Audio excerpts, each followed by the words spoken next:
Students, तो आज हम देखने वाले हैं implementation of stack using linked list. Linked list से हम स्टैक का इम्प्लीमेंटेशन करेंगे और उस पर ऑपरेशन करेंगे, जैसे पुश, पॉप एंड डिस्प्ले। ये तीनों ऑपरेशन परफॉर्म करके बताऊंगा मैं। और अगर आप इस चैनल पर नए हो तो चैनल को सब्सक्राइब कर देना और वीडियो को लाइक कर देना, एक ही कंडीशन पर, अगर आपको लिंक्ड लिस्ट का इम्प्लीमेंटेशन, स्टैक का इम्प्लीमेंटेशन समझ में आ जाए तो चलते हैं वीडियो की तरफ। तो हेलो स्टूडेंट्स, तो आज हम सीखने वाले हैं implementation of stack using linked list. Linked list से हम स्टैक का इम्प्लीमेंटेशन करेंगे और हम तीनों फंक्शंस देखेंगे, push, pop and display.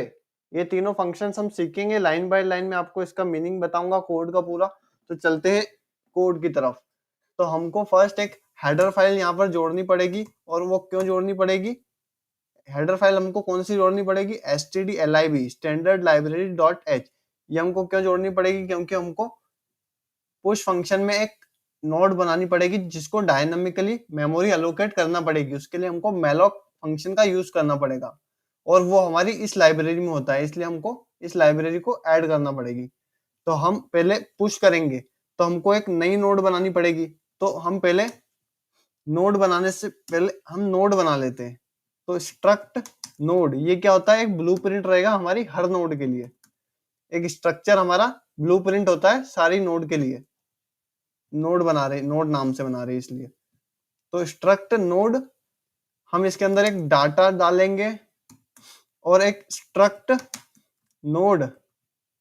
Node pointer, इसके अंदर हम पॉइंटर वेरिएबल बनाएंगे नेक्स्ट नाम का, जो कि हमारे नेक्स्ट नोड का एड्रेस स्टोर करेगा। और वो एड्रेस किसका होगा? स्ट्रक्ट नोड टाइप का, स्ट्रक्चर टाइप के एलिमेंट का, स्ट्रक्चर टाइप के वेरिएबल का एड्रेस नेक्स्ट में स्टोर हो सकता है। तो अब हमारी नोड बन गई, नोड का ब्लूप्रिंट बन गया। इसके बाद हम ग्लोबली एक वेरिएबल डिक्लेयर करेंगे टॉप। टॉप क्या होता है आपको पता होगा? स्टैक का जो सबसे ऊपर की वैल्यू होती है वो होती है टॉप। फर्स्ट हमारा स्टैक खाली है तो हमारे टॉप में हम नल देंगे। तो हम एक स्ट्रक्ट नोड पॉइंटर टॉप बना लेते हैं, एक पॉइंटर वेरिएबल बना लेते हैं स्ट्रक्ट, जो कि स्ट्रक्ट टाइप के वेरिएबल का एड्रेस स्टोर करेगा। उसमें हम नल डाल देते हैं। ये सुनने में आपको अजीब लग रहा होगा, बट यही करता है ये काम। हमने ये बना लिया, स्टार्टिंग में टॉप में हमने नल डाल दिया। इसका मतलब होता है कि हमारा स्टैक अभी खाली है। अब हम पुश फंक्शन में क्या करेंगे? पुश फंक्शन में क्या करते हैं? पुश फंक्शन में हम एक नई नोड जोड़ते जाते हैं, हर बार एक नई नोड जोड़ते जाते हैं। तो यहाँ पर हमको malloc फंक्शन का यूज करके एक नोड बनानी पड़ेगी। स्ट्रक्ट नोड हम ऐसे बनाएंगे, स्ट्रक्ट नोड पॉइंटर बनाएंगे हम न्यू नोड नाम से, न्यू नोड नाम से। और हम malloc फंक्शन का कैसे यूज करेंगे? फर्स्ट हम ब्रैकेट लगाएंगे और यहाँ पर लिखेंगे स्ट्रक्ट नोड, इसका टाइप लिखेंगे struct node pointer, struct node star, फिर लिखेंगे malloc फिर ब्रैकेट और फिर साइज ऑफ, किसके साइज का चाहिए हमको? Size of struct node. इसका मतलब क्या हो गया? स्ट्रक्ट नोड के साइज का हमको एक पॉइंटर वेरिएबल बना के दो। अब क्या होगा? इसके बाद हमने एक नोड बना दी, उसका एड्रेस यहां पर स्टोर होगा और फिर उस नोड में हमको एक डाटा देना पड़ेगा और एक नेक्स्ट में एड्रेस देना पड़ेगा। तो फर्स्ट हमारी फर्स्ट नोड जब बनती है तो उसका हम डाटा तो printf ऐसे लेते हैं। printf फर्स्ट हम यूजर को बोलेंगे, ये हमारे यूजर की आउटपुट स्क्रीन पर डिस्प्ले होगा, इंटर दी डाटा को डाल दो भाई। फिर इसके बाद scanf फंक्शन का यूज करके हम डाटा लेंगे, किसका? न्यू नोड का। तो हम %d लिखेंगे, इंटीजर %d, क्योंकि हमारा डाटा इंटीजर टाइप का है, कॉमा एंड न्यू नोड के अंदर जो डाटा है वो ले लो। ठीक है, न्यू नोड का डाटा ले लो जो कि इंटीजर टाइप का है। अब क्या करो? डाटा ले लिया हमने, इसके बाद क्या करना हमको? नेक्स्ट में वैल्यू डालनी है तो हमारी अगर ये फर्स्ट नोड होगी तो नल डाल देंगे। अब टॉप के अंदर नल है तो हम यहाँ टॉप डालेंगे। आप देखते जाओ, फिर मैं बाद में इसका मतलब बताऊंगा आपको। तो हम पहले एक न्यू नोड के नेक्स्ट में हम डाल देंगे टॉप। इससे क्या होगा, और एक और लाइन लिखूंगा, top equals to new node. अब मैं बताता हूं इन दो लाइन का मतलब क्या है। फर्स्ट हमारा क्या हो रहा है, जो हमारा न्यू नोड बन रही है उसके नेक्स्ट में क्या डाल दो, टॉप डाल दो। टॉप क्या है, नल, मतलब अल्टीमेटली नल डाल दो। तो हमारा क्या हो रहा है, जो फर्स्ट नोड बन रही है उसके डाटा में हम डाटा ले रहे हैं ऊपर स्कैनफ फंक्शन से, और हम नल डाल रहे हैं नेक्स्ट में। इतना समझ गए। और फिर हम टॉप के अंदर जो हमारा नई नोड बनी है उसको टॉप के अंदर डाल रहे हैं, उसका एड्रेस टॉप के अंदर डाल रहे हैं ताकि हम टॉप से इसको एक्सेस कर पाए। तो हमारा पुश का फंक्शन हो गया है रेडी। अब आपको मैं बताऊंगा डिस्प्ले का फंक्शन। डिस्प्ले के फंक्शन में हम क्या करेंगे, डिस्प्ले फंक्शन में हम करेंगे हम पहले तो एक स्ट्रक्ट नोड टाइप का पॉइंटर वेरिएबल बनाएंगे जिसका नाम हम रखेंगे टेम्प, और उसमें हम स्टोर कराएंगे टॉप। टॉप क्यों, क्योंकि टॉप की मदद से हम पूरे स्टैक में ट्रैवर्स कर पाएंगे और हमारी मर्जी से हम डिस्प्ले कर पाएंगे टॉप से लेके बॉटम तक। वाइल हम यहां लिखेंगे, वाइल हमको बॉटम तक जाना है, तो वाइल जब तक हमारा temp not equals to null है, जब तक हमारा टेम्प नल नहीं होता तब तक हमारा प्रिंटफ कराते रहो टेम्प के परसेंटेज, पहले परसेंटेज डी ऐसे प्रिंट कराएंगे, परसेंटेज डी कॉमा टेम्प के डाटा को प्रिंट कराते रहो तब तक। और टेम्प के डाटा को, और यहाँ पर एक और लाइन लिखनी पड़ेगी, टेम्प इक्वल्स टू टेम्प का नेक्स्ट। अगर ये लाइन नहीं लिखेंगे तो टेम्प में एक ही वैल्यू रहेगी और वो इनफाइनाइट लूप चल जाएगा, क्योंकि टेम्प में कभी नल होगा ही नहीं, आएगा ही नहीं। इसलिए हमको टेम्प में टेम्प का नेक्स्ट डालते रहना पड़ेगा। तो ये हमारा फंक्शन हो गया है रेडी। तब हम डिस्प्ले करा के देख लेते हैं।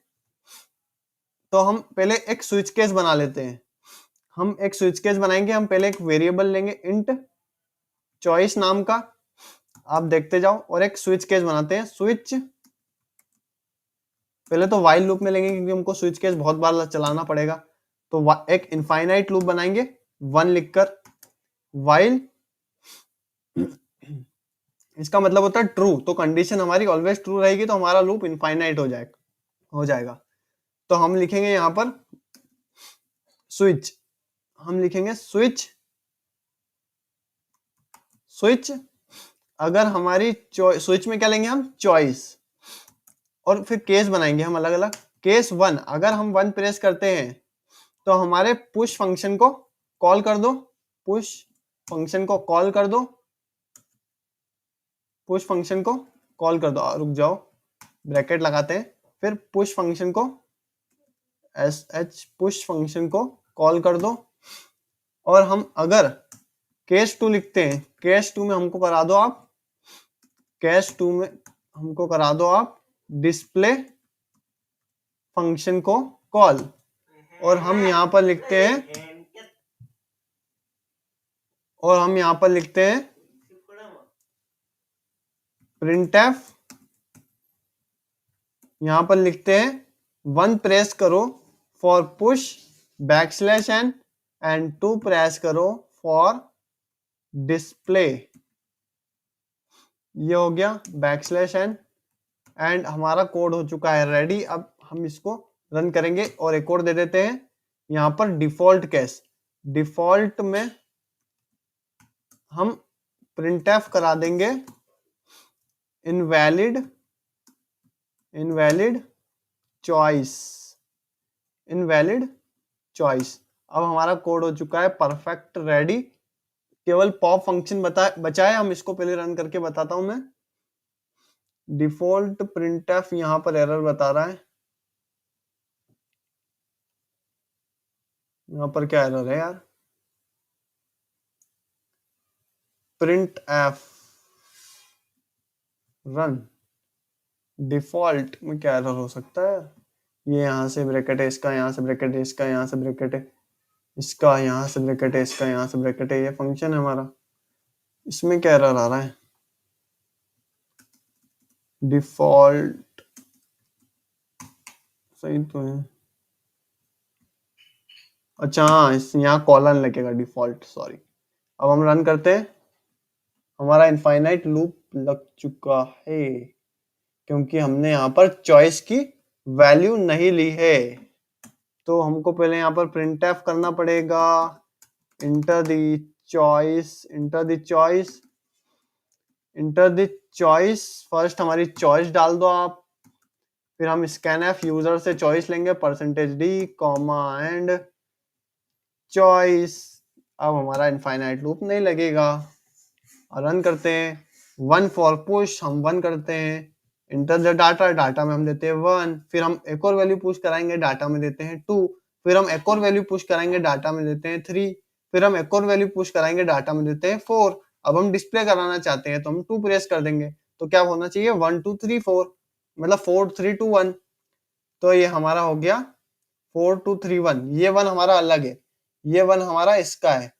इसको सॉल्व करने के लिए हम यहाँ पर भी \n दे देते हैं। अब हम रन करके बताते हैं, 1 अरे 1 3 1 4 1 5, मैंने गलत दे दिया, चलो प्रिंट करवाते हैं। हमारा 4 3, पहले यहाँ पर हमने 2 दिया जो कि लास्ट में आ गया, 3 दिया जो इधर आ गया, 4 दिया, इसमें क्या रहा लास्ट इन फर्स्ट आउट।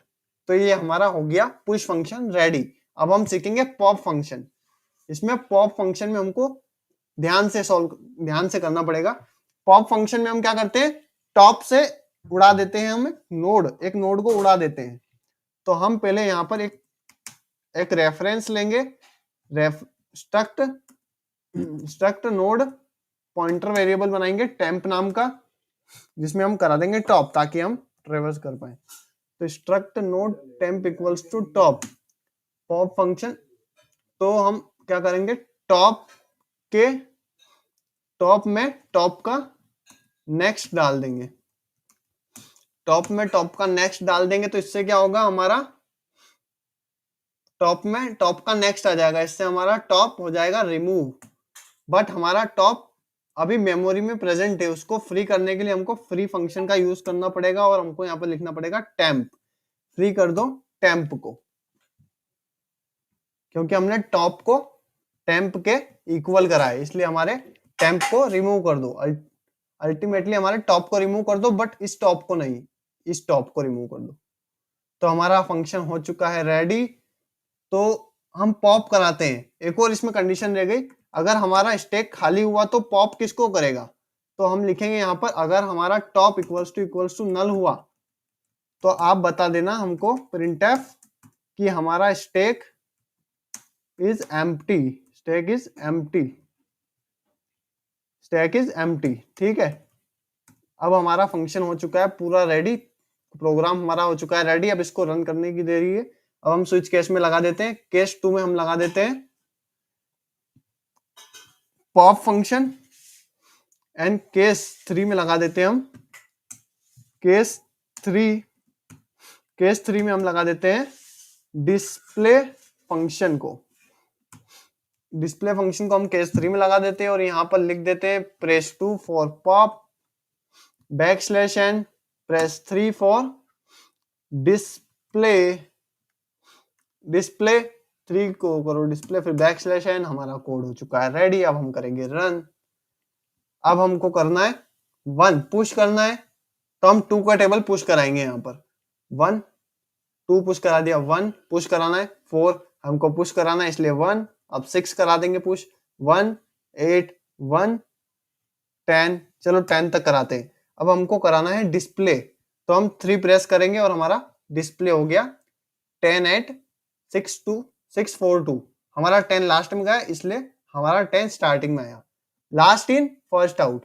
अब हम पॉप कराएंगे तो अल्टीमेटली क्या होना चाहिए, 10 रिमूव हो जाना चाहिए। हम 2 प्रेस करेंगे पॉप के लिए तो हमारा 10 रिमूव हो गया। फिर से हम 2 प्रेस करेंगे तो हमारा 8 रिमूव हो गया। अब मैं 3 प्रिंट कराऊंगा, डिस्प्ले कराऊंगा तो हमारा अल्टीमेटली क्या डिस्प्ले होना चाहिए, 6 4 एंड 2। देन एंटर दबाता हूं तो 6 4 एंड 2। हम एक और बार पॉप कराते हैं 2 एंड फिर से डिस्प्ले कराता हूं, इस बार 4 एंड 2 प्रिंट होगा। अब एक और बार मैं पॉप कराता हूं, फिर एक और बार पॉप कराता हूं, अब हमारा डिस्प्ले कराता हूं मैं, तो फिर क्या लिखा हुआ आना चाहिए, कुछ भी नहीं आया, हमने यहाँ पर कंडीशन दी नहीं। अब हम एक और बार पॉप कराते हैं तो हमारा क्या लिखा हुआ आ जाएगा, स्टैक इज एम्प्टी। अब हम क्या करेंगे, अब हम करेंगे डिस्प्ले फंक्शन में यहां पर लिखेंगे इफ अगर हमारा टॉप इक्वल्स टू नल हो जाए तो प्रिंटफ कर दो स्टैक इज एम्प्टी। अब हम फिर से करेंगे बैकस्लैश, हम फिर से इसको रन करेंगे 1 2 1 4 1 6। अब हम 3 डिस्प्ले कराएंगे, 2 से हम पॉप करा दिया, 2 से हमने पॉप करा दिया, डिस्प्ले बड़ी कर लेता हूं। तो 2 बार हमने पॉप करा लिया, हमारे पास 3 एलिमेंट थे, हमने 2 एलिमेंट निकाल दिए। अब हम 3 से डिस्प्ले कराएंगे तो हमारा केवल लास्ट एलिमेंट प्रिंट होगा जो कि 2 है, जो कि हो चुका है। अब हम 2 से एक और बार पॉप कराएंगे तो हमारा 2 भी निकल चुका है। अब हम डिस्प्ले कराएंगे 3 से तो क्या आ गया, स्टैक इज एम्प्टी। अगर हम फिर से पॉप कराएंगे तो हमारा स्टैक इज एम्प्टी लिखा हुआ आ चुका है, स्टैक इज एम्प्टी। बट हमारा प्रोग्राम हो रहा है खत्म, तो इसमें क्या गड़बड़ है, टॉप में टॉप का नेक्स्ट डाल दो। प्रोग्राम हमारा खत्म क्यों हो रहा है, पॉप फंक्शन के बाद अगर हम पॉप फंक्शन को कॉल करते हैं तो हमारा टॉप इक्वल्स टू नल हो जाता है, तो stack is empty, it's okay. हमारा फिर प्रोग्राम खत्म क्यों हो रहा है, अच्छा हाँ ठीक है समझ गया, इसको एल्स में डालना पड़ेगा हमको, हमने ऐसे बाहर डाल दिया ना, तो हमारा ये ऑपरेशन परफॉर्म हो रहा है उस ऑपरेशन के बाद भी, अब नहीं होगा वो कंडीशन। अब हम रन करेंगे, अब हम पुश कराएंगे 2, पुश करेंगे 4, इनवैलिड हो गया, अब पुश कराएंगे 4। अब हम डिस्प्ले कराना चाहते हैं तो 4 2 सही है, 2 2 एंड 2। अब देखो हमारा पॉप कराने पर भी हमारा प्रोग्राम एंड नहीं हो रहा है, क्या लिखा आ रहा है, स्टैक इज एम्प्टी। तो हमारा कोड हो चुका है रेडी। तो आप इसको अपने सिस्टम पर रन करके देख सकते हैं, और अगर वीडियो अच्छी लगी हो तो चैनल को सब्सक्राइब कर देना और वीडियो को भी लाइक कर देना। Thank you.